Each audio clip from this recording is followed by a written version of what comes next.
Alright, so our first lesson, no, so lesson 1.1 natin class, no, i-discuss natin yung important concepts no, in studying antiderivatives.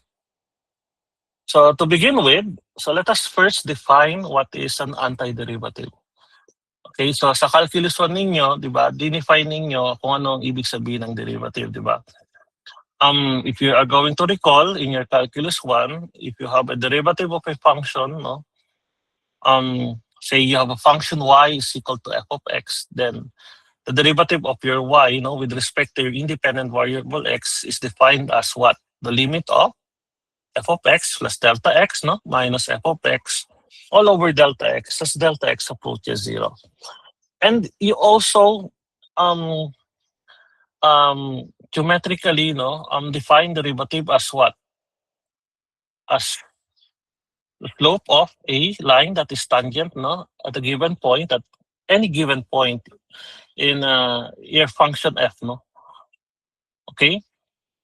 So just like many other transformation of functions, derivative is one of those transformation of functions, okay? And when you transform your function in a derivative, using derivative, you're actually getting an equation or a formula that relates, that formula relates, to your given function na kinukunan ninyo ng derivative. So dito naman sa pag-aaral ng antiderivatives, so we just reverse the process, of finding your derivative of a particular function. Kaya siya tinawag na antiderivative, So when you say antiderivative, so if you have a function f, big F, it is said to be an antiderivative of a function small f on a given interval if f prime of x, f prime of x is equal to your f of x for all x in the given interval I. Okay, so yun yung definition class ng antiderivative natin. So si big F daw ay antiderivative ni f kapag kinuha mo yung derivative ni big F, ang lalabas yung small f natin. Okay, so say for example, the function f, which is equal to 1/3 x cubed, is an antiderivative of your function small f, which is equal to x squared on the interval negative infinity to positive infinity. When you say on the interval negative infinity to positive infinity, define si 1/3 x cubed, dito sa interval na to. Okay, since yung function naman natin is an algebraic function, so wala naman siyang point of discontinuity, dito sa interval na to, negative infinity to positive infinity. So why? Because for each x in that particular interval, negative infinity to positive infinity, f prime of x, si derivative ng big F natin is simply equal to, using the power rule, di ba? So this is equal to x squared, which is equal to your f of x, your small f, right? So thus, we can say that your big F, which is 1/3 x cubed, is an antiderivative of your small f, which is equal to x squared. However, notice that if you have a function g, kung meron kayong function g, which is equal to 1/3 x cubed, plus 1, then if you get a derivative of this g, that is also your small f, which is equal to x squared on the interval negative infinity to positive infinity. So ibig sabihin, hindi lang si 1/3 x cubed, which is your f, ang antiderivative ni small f. Okay? So another, halimbawa, meron kayong additional function, say h of x is equal to 1/3 x cubed plus 5, then kapag kinuha mo yung h prime of x natin, so equal pa rin yung kay x squared. So ibig sabihin, si function h, antiderivative din ni f. So ngayon, anong masasabi nyo ngayon dito sa antiderivative? Ibig sabihin yan, plus yung antiderivative ng isang particular function is not unique. So meaning to say, there exists an infinitely many antiderivative of a particular function. And those antiderivatives, they only differ by a mere constant. Okay. The reason behind is because of the constant difference theorem in your calculus 1. Alam niyo ba class yung constant difference theorem sa calculus 1? Anyone? Ano sinasabi dun sa constant difference theorem sa calculus 1 ninyo? Sinasabi doon, di ba, na if you have more than one function whose derivatives are equal or the same, tama ba? Then those functions only differ by a mere constant. Ibig sabihin, kapag meron kang, halimbawa, tatlong function na pag kinuha mo yung derivative, pare-pareho sila ng derivative. Ibig sabihin lang nun, ang difference lang ng mga functions na yun ay yung constant term nila. Why? Because the derivative of a constant is always equal to 0. Diba? Lahat ng constant, ang derivative niya ay 0. Okay? Now, in fact, no, looking at this theorem, so it will define the antiderivative of function, all the antiderivatives of your function. If big F is any antiderivative of your function f, small f, on the interval I, then for any constant c, the function f of x plus c is also an antiderivative on that particular interval. So meaning to say, the general antiderivative of a particular function is denoted or will be denoted by your function big F plus any constant c. Kaya kung nagbabasa kayo ng mga integral calculus books, no, kapag kumukuha ng antiderivative or integral ng isang particular function, so dinedefine niya yung lahat ng antiderivative ng function ninyo sa pamamagitan ng pagdadagdag ng tinatawag class natin na constant of integration. So si plus c, no? Yan yung ginagamit natin.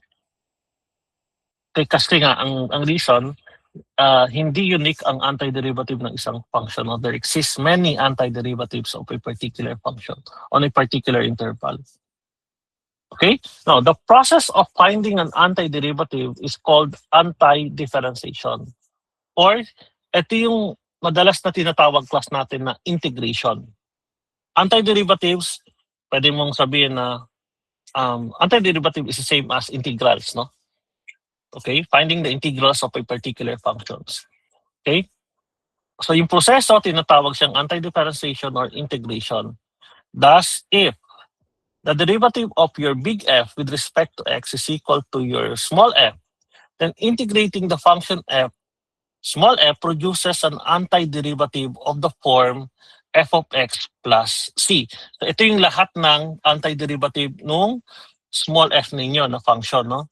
Which will be denoted by denotation. This is an elongated s, no? F of x dx. Itong elongated s na to, no? We call it the elongated s. We call this class the integral sign, no? Ito yung tinatawag class natin ng integral sign. Okay? Your function small f, ibig sabihin yung function na kinukunan mo ng antiderivative, siya class yung tinatawag natin ng integrand. Okay? Then, dx here is what you call the differential of your function. Siya yung nagde-define kung ano yung independent variable ng function na kinukunan mo ng antiderivative. So, always remember na itong integral sign na to at itong differential symbol na to, si dx, hindi yan naghihiwalay. Okay? Nawawala lang yung dalawang yan, no, kapag nakuha mo na yung antiderivative ng function nyo, no? Okay? Now, in the integral of f of x dx, which is equal to big F plus c, okay, so ito yung tinatawag class natin na the expression integral of f of x dx is called an indefinite integral. So you're asked to find the indefinite integral of your function f with respect to your variable x, no? The elongated s, ito yung sinasabi ko sa inyo, appears on the left side is called the integral sign, and the function f is called the integrand. Yun yung function na kinukunan nyo ng antiderivative. And the constant c is what you call the constant of integral or constant of integration natin na tinatawag. Now, looking back to your first example, since 1/3 x cubed is an antiderivative of x squared, then we can write the integral of x squared dx is simply equal to 1/3 x cubed plus c. Ito yung tinatawag class natin na power formula or power rule of anti-derivative. No? Mamaya, i-discuss natin yan. Kung sa differential calculus ninyo, meron kayong tinatawag na power rule of derivative. So dito naman sa integral calculus natin or anti-derivative natin, meron din tayong tinatawag na power rule of anti-derivative. Okay?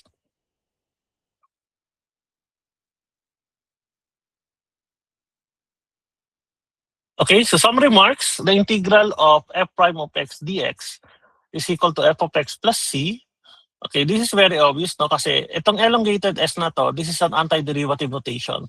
The antiderivative of the derivative of a function is still your function. Parang ninegate mo yung, yung operation mo, di ba? You get that? Inverse operation kasi yung antiderivative sa yung derivative, no? Now, if the integral of f of x dx is equal to f of x plus c, then the derivative of the integral of f of x dx is equal to f of x. Okay, derivative ng integral. So again, manenegate yung operation na yan, no? Kasi inverse operation silang dalawa. Hence, differentiation and integration or derivative and antiderivative are inverses in nature. Did you get that, class? Nanawaan pa? Okay. Now, let us take a look at this theorem. No? So, these are some properties of your integrals. No? So basic integration formulas. Ito muna yung pag-aaralan natin, class. Suppose that big F and big G are antiderivative of your small f and your small g, respectively.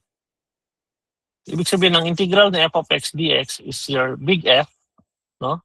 And si integral ni g of x dx is equal to your big G. And suppose that c is a constant. Number one, formula natin, class, an antiderivative of 1, ibig sabihin your function mo is a constant function 1, is the variable defined by your differential plus any constant. So that is the integral of d of x is equal to x plus c. So yung f of x natin dito ay 1. No? So this is simply equal to x plus c. Pwede mo rin kasing isulat to, class, as integral, no, ng differential. Okay, so differential ng x. Yan. Eh di ba yung integral saka yung differential, these are inverse operation, di ba? In nature, sabi kanina. So manenegate mo lang yan. So ang lalabas dyan si x, no? X plus c. So, ano nga ulit si c? That is the constant of integration. Kailangan yon, no? Indefinite integral, kailangan si c to indicate all possible antiderivative ng function ninyo. Kasi sabi nga natin kanina, ang antiderivative is not unique. There exists many antiderivative of your function. Is that clear, class? Maliwanag po ba yun? Okay. Now, for, halimbawa, you have integral ng dy. Hindi naman kasi palaging si x ang variable mo. So, anong integral ng dy? Equals saan to? Actually, ang function mo dito, 1 eh. Diba? Hindi lang pinakita. So, this is equal to what?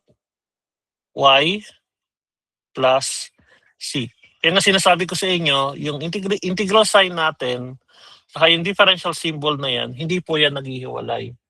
So nawawala lang yan kapag nakuha nyo na yung anti-derivative.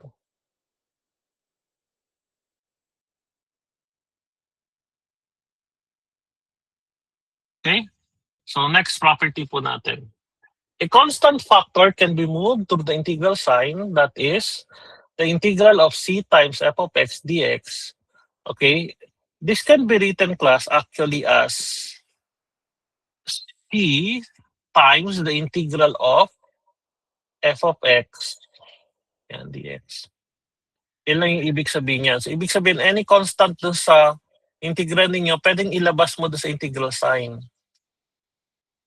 Eh, di ba yung integral ng f of x dx, siya si big F, no? Plus c. Is that clear, class? Yung property number 2 natin?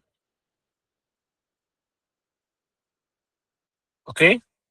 Okay, next. Ito namang third property natin, no? Ito class yung tinatawag na linearity property. Okay? Anong ibig sabihin nun? Sa linearity property kasi, ang ginagawa lang natin, dinidistribute lang natin itong integral sign na to, saka itong differential symbol na to, differential symbol, dun sa terms ng integral natin. So meaning to say, you can always write this, no? Since product siya ng, or sum siya, yung integral natin is sum ng two different types of function. You can always write that as integral ng f of x, no? Okay, so f of x dx. Okay. Tandaan ha, hindi naghihiwalay si elongated s saka yung differential symbol natin. So plus integral ng ano? G of x, no? dx. So kapag meron kang symbol ng integral sign, or symbol ng integral, dapat kasama niya lagi yung differential niya, no? Differential symbol niya. Naunawaan niyo, class? So mahalaga yung mga property na yan, no? Kasi pag ginamit mo na yung mga formulas ng antiderivative natin, yung other formulas ng antiderivatives natin, no? Minsan, kailangan mo munang gamitan ng different properties, no? Okay. Number 4, class, ito yung formula ng integral ng power, no? Or yung tinatawag natin power rule of integration. Okay, we call this the power rule of integration. Sinasabi dito, for any integer n not equal to -1, or pwede sabihin natin, for any real number n not equal to -1, kasi hindi lang naman ka-integer nag-work tong formula na to, then the integral of x raised to n dx. N is any real number, except -1. Wag lang mag-1. Its integral is equal to x raised to n plus 1 all over n plus 1. So power rule yan. Binaliktad mo lang yung power rule ng derivative. Diba? Sa power rule of derivative, kung matatandaan ninyo, diba, sa power rule ng derivative, ang derivative ng x raised to n, diba, is equal to what? If f of x is equal to x raised to n, then yung f prime niya is n times 1. x raised to n minus 1. So anong involved na operation? Multiplication then, subtraction, di ba? Nag-multiply ka ng n doon sa base, then yung power, binawasan mo ng isa. So multiplication and subtraction. So dito naman sa power rule ng antiderivative or integral, ang involved naman ng operation ay addition and division. Kasi nire-reverse mo nga yung process eh. Naintindihan nyo, class? Okay? So, gagamitin mo lang itong formula na to kapag ganito yung itsura niya, ha? Yung form. Laging yung titingnan yung form. Okay? Magbago man yung variable niya. Kasi hindi naman palaging x. No? Pwedeng halimbawa, magbigay ako ng integral ng y raised to n dy. Basta consistent lang yung variable nyo doon sa differential symbol nyo. So, ganun pa rin yung formula niya. It works pa rin. Y raised to n plus 1 over n plus 1 plus c. Laging may constant of integration. Okay? So, ganun pa rin. Clear po ba yan, class? Okay. Example po tayo. Evaluate the integral of this polynomial function. The quantity 3x raised to 4 minus 5x cubed plus 6x squared minus 7x plus 3 dx. So, laging magkasama itong dalawa, ha? Hindi ito naghihiwalay, ha? Tandaan, nawawala lang yan kapag ginamitan mo na ng integration formula mo, no? Or nakuha mo na yung antiderivative. Okay, so anong unang ginawa dito? Since you have a polynomial function, magagamit ko na ba si power rule dito? So, hindi pa. Wala pa siya doon sa form na integral ng x raised to n dx. So, ang gagawin muna natin dito, gagamitan niyo muna ng mga properties ito. Since polynomial ito, so gamitan niyo ng tinatawag na linearity property. So, sa linearity property, simple lang yung sinasabi, mag-distribute ka lang ng integral sign sa differential symbol sa lahat ng term ng integral ninyo. Naunawaan, class? So kaya yung una niyang ginawa dito. Nag-distribute muna siya. Okay? Then after that, ano sunod na property na ginamit? Property number 2, no? Any constant dun sa integrand ninyo, pwede nyo ilabas sa differential or sa integral sign natin. Di ba? Ayan, nilabas yung mga constant. Then, napansin nyo, di ba? Na-take nyo na yung form, integral ng x raised to n dx. Saka natin gamitan ng power rule of integration. So, ano sabi sa power rule? So, si constant, kopyahin lang, multiplied by yung power ni x, dagdagan ng isa, whatever the sum is, gawin yung divisor ng base. Is that clear? Yan, no? Dinagdagan ng isa yung power ni x, then i-divide yung base by that particular sum. No? So, ganun din to. X cubed to. So, maging x raised to 4 over 4. This is x squared, x cubed over 3. Then this is x plus 1. This is x squared, no? Over 2. Plus 3 times, anong integral ng dx? That is equal to x. No? Wag yung kakalimutang ilagay yung constant of integration natin, c plus c. Nagkakaunawaan po, class? Then after that, ano sunod na ginawa dito? Ayan. Sinimplify na lang siya. Okay? Malinaw po. Ganyan lang siya kasimple.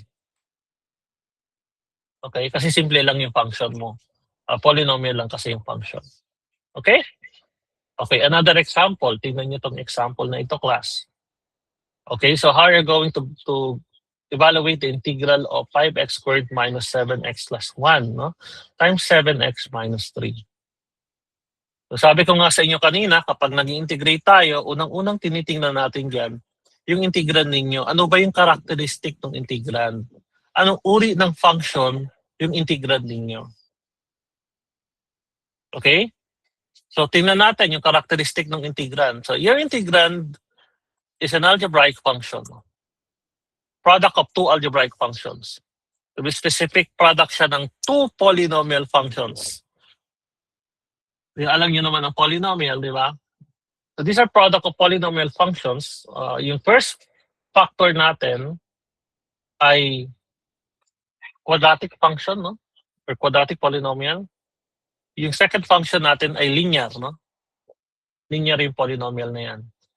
So, paano natin siya i-integrate? Sa integration, wala po tayong tinatawag na product rule of integration. Sa derivative lang yun, no? So, pero sa antiderivative, walang product rule sa quotient rule of antiderivative. It doesn't exist. So ang gagawin lang natin dito, we will try to apply, no, the power rule. Pero hindi pa natin magagawa yun. Hanggang din natin nakukuha yung particular form, no, nung function kung saan applicable si power rule. So ang ginawa mo na dito, class, in-expand mo na to, pinag-multiply mo na itong dalawang polynomial. Hindi naman mahirap gawin yun, no? Kasi kayo naman alam niyo kung paano mag-multiply ng polynomial. Okay, if you do that, ito yung kalalabasan niya, class. No? Simple lang naman yung pag-multiply.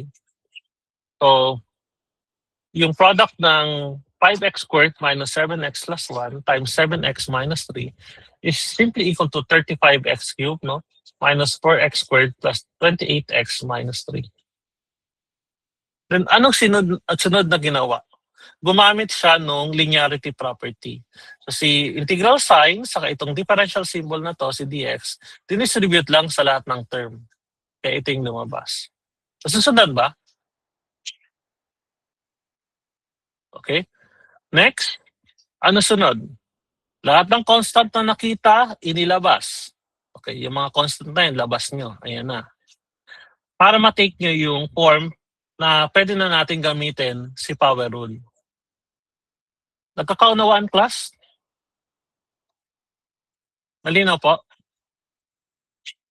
So, integral ng x cubed dx, anong gagawin dito? Una, sa exponent, tagdagan ng isa, so kaya naging 4. Then, whatever the sum is, gawin mong divisor ng base. Yan, no? Kaya nakamultiply sa 1/4 yan. Ito rin. So, x squared, naging x cubed over 3. Ito, x. Tagdagan mo ng isa, x squared. Okay, so kaya nakamultiply kay 1/2 to. May 28 huwag niyong kalimutan yung constant. So, integral ni dx, that is x. Kapag wala na kayo nakikitang integral sign, dun pa lang kayo magdadagdag ng constant of integration, C plus C. Naunawaan, class? Saka natin ngayon isi-simplify yung mga numerical coefficients. No? 28 times 1/2 is 14. 3 to. May question po ba kayo, class? Any question? Laki tanong? I can read your messages, ha? Kailangan magsalita kayo kung may tanong kayo. Tingin ko nga kung nandyan pa. Thumbs up nga kung naiintindihan. Okay. O, next. Dali lang, no? Sige. O, ito naman. Paano naman ito, class? Evaluate the integral of 14x cubed minus 69x squared plus 41x minus 63 over 2x minus 9 dx. Paano yan? Paano ito, class? O, again, sabi ko sa inyo, di ba? I-characterize nyo or tingnan nyo yung characteristic ng integral ninyo. Diba? Yung integral nyo yung function na kinukunan nyo ng antiderivative. Anong uri ng function yan? It's an algebraic function, okay? At mapapansin natin, di ba? Ratio yan ng dalawang polynomial. So this is a rational expression, right? And this rational expression is said to be an improper rational expression. So ang tip ko lang sa inyo, kapag meron kayong improper rational expression, alam niyo yung improper rational expression, no?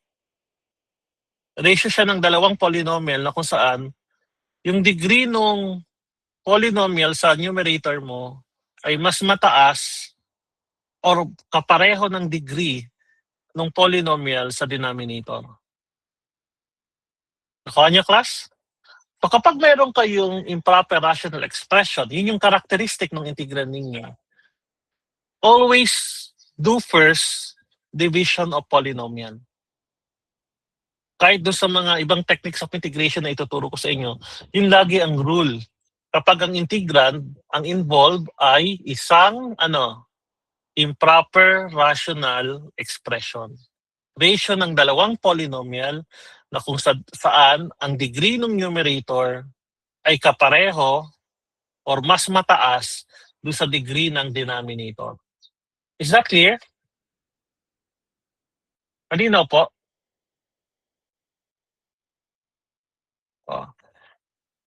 Maliban na lang kung hindi nyo alam kung ano ibig sabihin ng improper rational expression. Okay? Hindi nyo talaga maintindihan yan.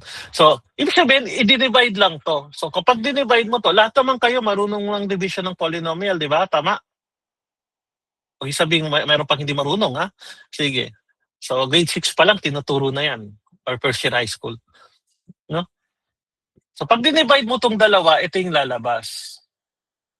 So, ibig sabihin, 2x minus 9 is a factor of 14x cubed minus 69x squared plus 41x minus 63.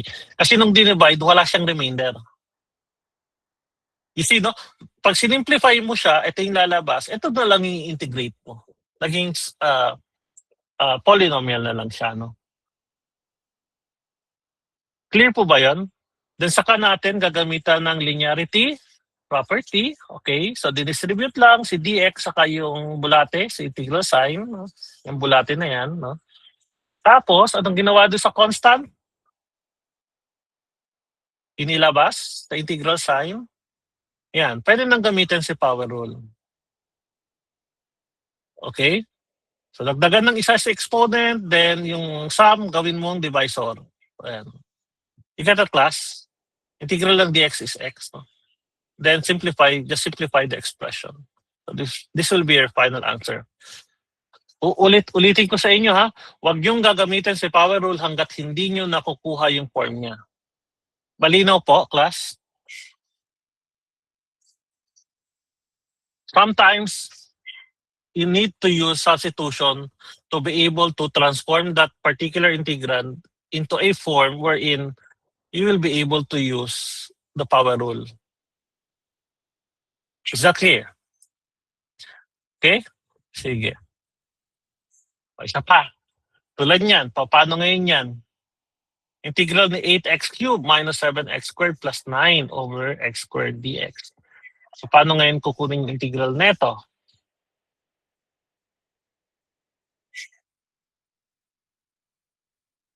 So, anong ginamit dito? Ito naman ay rational expression pa rin. Tama, class? Improper. So, ang gagawin nyo lang dito, sa laging ko sinasabi, kapag improper rational expression, perform division of polynomial. Naintindihan, class? Ito madali lang yung division kasi pwede kang gumamit dito ng partial fraction. Ayan, no? 8, actually hindi mo na kailangan gumamit ng law of exponent. Malilito ka lang. Di ba? So, itong denominator, i-distribute mo lang sa bawat term ng numerator mo. So, 8x cubed over x squared, so that is 8x. Negative 7x squared over x squared, that is negative 7. 9 over x squared, okay, 9 over x squared, that is equal. Kang gamitan si 9 over x squared ng law of exponent. Bakit po? Anong reason doon? Para magamit mo sino? Si power rule, di ba? Para magamit mo si power rule. Di ba? Okay. Then, ginamitan to ng linearity property, didistribute lang. O, laging magkasama to ha, hindi yan naghihiwalay, okay? Yan, yung dalawang yan. Laging magkasama yan. Then, nilabas si constant. Okay, so nilabas lang dito si constant. Then what else? Power rule, di ba? Power rule, integral ng x dx, so that is x squared over 2. Then integral ng dx, so that is equal to x. So times negative 7 is negative 7x. So plus 9 times, ito naman, x raised to negative 2. Plus 1 mo to, so plus 1 mo. So that's negative 1. So x raised to negative 1 over negative 1. Plus c. So may plus c na tayo kasi wala na tayong integral eh. So simplify lang natin to. So you have 4x squared minus 7x minus 9x raised to negative 1 plus c. Or 4x squared minus 7x minus 9 over x. No? Gamit lang ng law of negative exponent, no? Para matanggal si negative exponent plus c. Clear po ba tayo ng class? Hindi na? Okay, sige.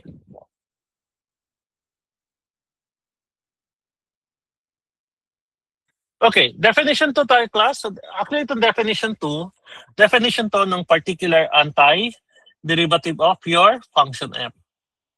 Now, a particular antiderivative is an antiderivative that satisfies a well-specified condition.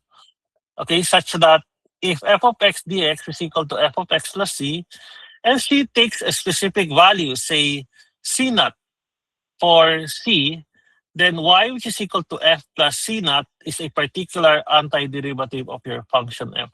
Ibig sabihin nito, nagkakaroon ng particular value yung constant c mo. Okay? So tinatawag natin siyang particular antiderivative. So say for example, if you are asked to evaluate the integral of 5 square root of x dx and determine its particular antiderivative passing through the point 4, 3. So what will be your particular antiderivative? Okay, so how do you solve this? First, we need to find the antiderivative of 5 square root of x. So here we define y, which is equal to f of x, be an equation of the curve, which is the antiderivative of 5 square root of x. Then the slope of the tangent line at the point 43 on the graph of the curve is given by the derivative of that function, no? F prime of x. Kaya ito, si f prime, that is equal to 5 square root of 3. So pinalit lang si 3.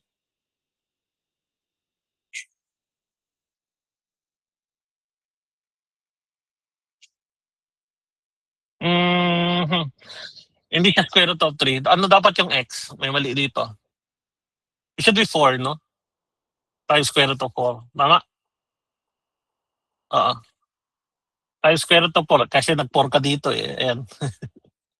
So this is wrong. This should be 4, ah. Okay? So we have f prime of x, which is equal to the integral, no? of 5x raised to 1 half dx, which is equal to 10 over 3 x raised to 3 over 2. Saan ang galing si x raised to 1 half, class? Yun yung transformation ni square root of x into a fractional exponent. Law of radical, di ba? Nakuha niyo, class? So, power rule pa rin ang gagamitin. No?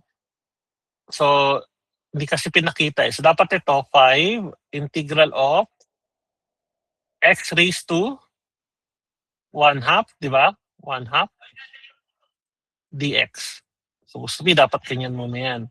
Then, pwede bang gamitin si power rule? Yes. Nandun pa rin naman yung form niya, x raised to n. Si n naman, di ba,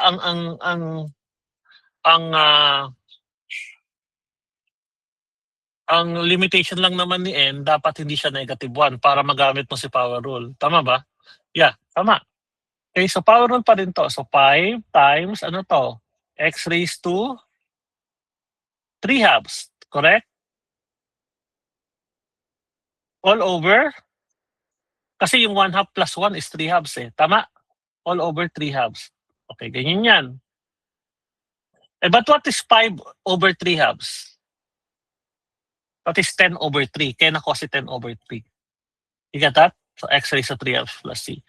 So the initial condition is that 4, 3 is on the curve. Implies that yung f of 4 mo, kasi x yung papalitan eh, hindi naman si y. So mali ito ha. So f of 4 is equal to 10 over 3, 4 raised to 3 halves plus c, which is equal to 3. Okay, which is equal to 3 ah. O kasi sa f of 4, as ibig sabihin lang nito, sa f of 4 mo ay equal kay 3. Okay, so here, we can solve for c. Okay, using algebra, so c here is equal to negative 71 over 3. That's an equation of the curve, no? Passing through point 4, 3 is y is equal to 10 over 3 x raised to 3 halves minus 71 over 3. So, itong c na to, ipapalit mo lang dun sa anti-derivative, no? General anti-derivative niya. Did you get that, class? Okay. Sir, paano po nakuha Okay. yung ano? Sa C po? Eto, solve mo lang si C dito. Di ba nakuha mo na yung anti-derivative? Ay dadaan siya dito. Ibig sabihin, yung f of 4 mo must be equal to 3 para dumaan siya dito sa point na to. You get that? F of 4 must be equal to 3. Eh ano ba yung f of x mo? Yung big F. Siya yung anti-derivative ni 5 square root of x. So that is 10 over 3x cubed, x raised to 3 half plus c. So si 4, papalitan mo lang kay x. You get that, class? Solve mo ito. Dito sa equation na to siya nakuha. Di ba? So 4 raised to 3 halves is 2 cubed, 8. 8 times 10 over 3 is 80 over 3. So 80 over 3 plus c is equal to 3. You get that? So your c is equal to 3 minus 80 over 3. Tama ba? Or that is 9 minus 80 over 3. Or negative 71 over 3. Malinaw po ba yun?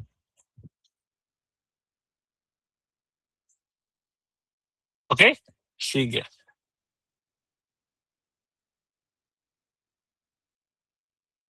Okay, so